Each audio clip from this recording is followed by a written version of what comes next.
इकडे लक्ष द्या सर्वांनी. ही पुंडलिकाला दिलेली वीट आहे. विठेवर देव उभे आहे. मुक्तिकेसी नावाची एक दासी होती. तिला आपल्या रूपाचा गर्व झाला होता. जेव्हा ती देवाच्या दर्शन झाली तेव्हा देवाने तिच्यापेक्षा नाजूक रूप घेतलेले. जेव्हा तिने आपले हात देवाच्या पायावर टेकवले तेव्हा ही पोटरुतलेली जागा आहे.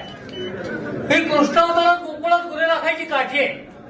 हा पितांबरचा सोगा आहे. हा वासनिवेलाचा कतोड आहे. डाव्या हातामध्ये शंख आहे. उजव्या हातात कमल पुष्प आहे. ही ब्रह्मदेवाने जन्म घेतलेली जागा आहे. हे अर्धांगिनी रुक्मिणीवासाला स्थान आहे. हे मृगलांचन आहे. हा कौस्तुभमणी. हे मकराकाल कुंडल आहे आणि शिवाकाल मस्तक आहे.